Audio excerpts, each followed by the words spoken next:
हाय सगळ्यांना. चहा नाही पिलं म्हणजे काय, चहा इतका भारी होता. वडापाव आधी भेळ खाल्ली, वडापाव खाल्लं आणि मग चहाच कशाला सोडायचा आहे. मग संध्याकाळचं पण उरकून घेतलं की आता स्वयंपाक नाही करायचा आणि काय नाही.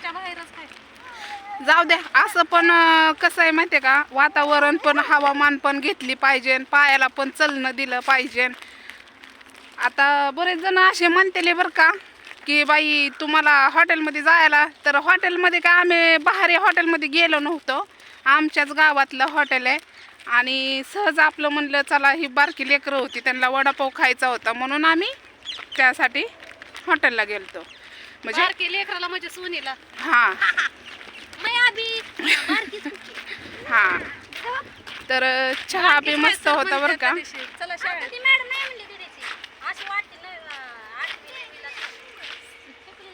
चला शाळा सुटली, पाटी फुटली. 8वी 9वीला आणि इतक्या लवकर कसं काय लग्न केलं? काय नशिबाच्या पुढं कोण जातंय का. माझं आता लग्न व्हायला पाहिजे होतं.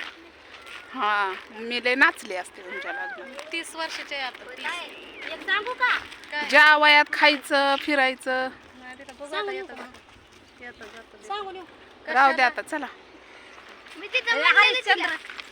हरिश्चंद्राच्या सोबत मैत्री होती माझी लहानपणी. तर चहा प्यायला आम्ही अजून एकदा येणारच आहे तिथं बरं का, कारण चहा खरंच लय भारी वाटला मला. पण मी चहा एकतर पेत नाही, दुधाचा असला चहा पिते.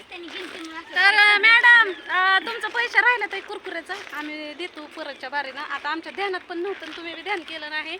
आता आम्ही निघालोय आणि नव्हतं पण आता बघू. आता चहा एवढा भारी आहे म्हणल्यावर आम्ही येणार की तुमच्या हॉटेलमध्ये, मग देऊन टाकू तुमचं 10 रुपये. एवढं काय तो ते त्या 3 पोरांना चहा पाजला म्हणल्यावर त्याची आम्ही 30 रुपयाची किंमत नाही गेली. 10 रुपये कशाला. कसं असतं ज्याचं पोट पाणी असतं 1 रुपयाचं जरी जास्त ती मेहनत करत असतात, तर आपलं देणं भाग आहे. तर देणार आम्ही, नक्की ध्यान करून देणार. आणि त्या हॉटेलमध्ये गेलं की ध्यान येणार.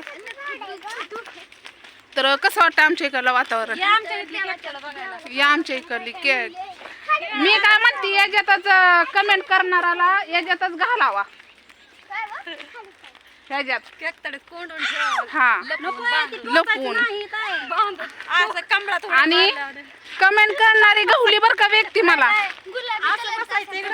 पुढच्या व्हिडिओ मध्ये बघायला भेटल. हा भेटल. काय काय म्हणत होती माहितीये का? धोंदवाली बुधवार पेटतली कोण काय काय. हा एक बाई ना कमेंट करणारी जी म्हणत होत ना नाही का ती गहुली. हा गहुली. आणि फोन मी शिव्या दिल्यावर तिचा फोन आलेला आहे.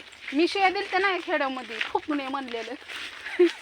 आम्ही शिव्या दिल्या म्हणूनच कामी आलं, म्हणून तिनं माझा नंबर शोधून कशाहून तर फेसबुकहून कशाहून काय तिनं काढला आणि मला फोन केला. मी म्हणायची माणूस आहे, माणूस एवढ्या खाल्या तळाला जात नाही बरं का. बाई आहे. आणि तिनं मला फोन केला आणि डायरेक्ट शिव्या. हा मुसलमानाची आहे, तिचं नाव पण माहिती आहे आम्हाला. फरुख तांबोळी. हा म्हणजे घरातले कोणतरी आहे, मुसलमानची बाई आहे.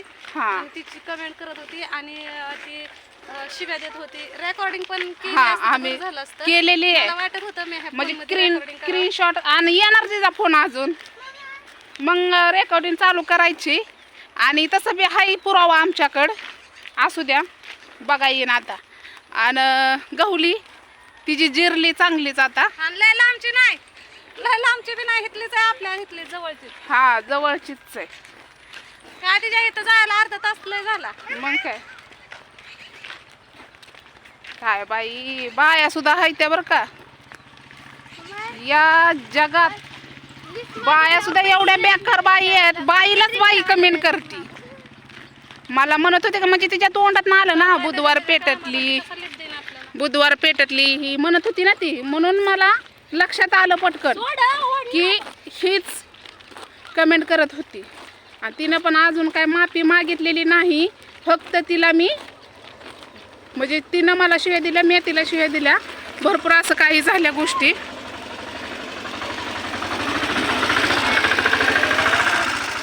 तर बघू अजून पुढच्या पुढं काय होतंय. नक्कीच बघत राहावा. चांगल्या कमेंट करत जाव म्हणावं, नाहीतर घाण नका कमेंट करत जाव.